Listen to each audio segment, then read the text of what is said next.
ನಾನು Richard ಮಚಾಡೋ, Udyavara ಅಗಾಪೆ kayaking ಸೈಟಲ್ಲಿ ಮಾತಾಡ್ತಿದ್ದೀನಿ.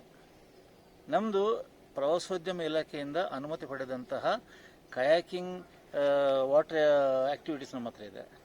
ಮತ್ತು ನಮ್ಮ ಈ ಜಾಗದಲ್ಲಿ ಜನಗಳು ಪಿಕ್ನಿಕ್ಗೆ ಬರ್ತಾರೆ, ಬೆಳಗ್ಗೆಯಿಂದ ಸಂಜೆವರೆಗೆ ಇಲ್ಲಿ ಟೈಮ್ ಪಾಸ್ ಮಾಡಲಿಕ್ಕೆ. ಹೊಳೆಯಲ್ಲಿ ಮರುವಾಯಿ ಚಿಪ್ಪುತಿ ಹಿಡಿತೀವಿ, ರೈನ್ ಡ್ಯಾನ್ಸ್ ಇದೆ, ಊಟ ಎಲ್ಲ ಅರೇಂಜ್ ಮಾಡ್ತೀವಿ, ಮತ್ತು ಬೇರೆ ಬೇರೆ ಗೇಮ್ಸ್ ಕೊಡ್ತೀವಿ.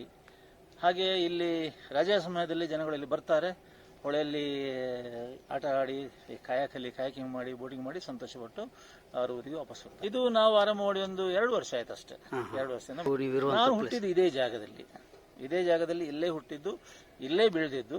ಹಾಗಾಗಿ ನಮಗೆ ಈ ಹೊಳೆ ಬದಿ ಇರೋದು ಅಂತ ಹೇಳಿದ್ರೆ ನಮಗೆ ತುಂಬಾ ಸಂತೋಷ. ನಮ್ದು ಮನೆ ಆಕ್ಚುಲಿ ಮಂಗಳೂರಲ್ಲಿ ಮನೆ ಇದೆ, ಆದ್ರೆ ನಾನು ಈ ಚಟುವಟಿಕೆಗೋಸ್ಕರ ನಾನು ಇಲ್ಲೇ ಇದ್ದೀನಿ, ಈ ಉದ್ಯಾವರದಲ್ಲೇ ಇದ್ದೀನಿ. ಬೇರೆ ಸ್ಟೇಟ್ನವರು ಕೂಡ ಬರ್ತಾರೆ, ಬೆಂಗಳೂರಿನ ಬರ್ತಾರೆ, ಮೈಸೂರಿನ ಬರ್ತಾರೆ, ಮಹಾರಾಷ್ಟ್ರದಿಂದ ಬರ್ತಾರೆ, ಗುಜರಾತ್ನಿಂದ ಬರ್ತಾರೆ. ಅಂದ್ರೆ ಹೇಗೆ ಅಂತ ಹೇಳಿದ್ರೆ ನಮ್ಮ ಈ ಕಯಾಕಿಂಗ್ ಪ್ರಾಜೆಕ್ಟ್ ಹೆಸರು ಅಗಾಪೆ ಕಯಾಕಿಂಗ್ ಅಂತೇಳಿ. ಉದಾಹರಣೆಗೆ ಇಲ್ಲಿ ಬಂದವರು ಟೂರಿಸ್ಟ್ ಯಾರಾದರೂ ಹೋಟೆಲ್ ನಿಂತು ನಿಯರ್ ಬೈ ಟೂರಿಸ್ಟ್ ಪ್ಲೇಸಸ್ ಅಂತ ಅವರು ಬ್ರೌಸ್ ಮಾಡಿದರೆ ಅದರಲ್ಲಿ ಅಗಾಪೆ ಕಯಾಕಿಂಗ್ ಅನ್ನೋದು ಫಸ್ಟ್ ಬರ್ತದೆ, because of A alphabet. So ಅವ್ರು ಏನು ಮಾಡ್ತಾರೆ, ಅದನ್ನು ನೋಡಿಬಿಟ್ಟು ನಮಗೆ ಫೋನ್ ಮಾಡಿ ಹೇಳ್ತಾ ಇದ್ದಾರೆ ಉದ್ಯಾವರ ಬರಬೇಕು. ಮೇನ್ ಉದ್ಯಾವರದಿಂದ ಇಲ್ಲಿ ಬರಲಿಕ್ಕೆ ಖಾಲಿ 4 ಕಿಲೋಮೀಟರ್ ಅಷ್ಟೇ. ಉದ್ಯಾವರ ನ್ಯಾಷನಲ್ ಹೈವೇಯಿಂದ ನಮ್ಮ ಜಾಗಕ್ಕೆ ಬರಲಿಕ್ಕೆ ಇಟ್ಸ್ ಓನ್ಲಿ 4 ಕಿಲೋಮೀಟರ್ಸ್. ರಸ್ತೆ ಸಂಪರ್ಕ ಇದೆ ಇಲ್ಲಿ ತನಕ, ಆರಾಮಾಗಿ ಬರ್ಬೋದು, ಏನು ತೊಂದರೆ ಇಲ್ಲ.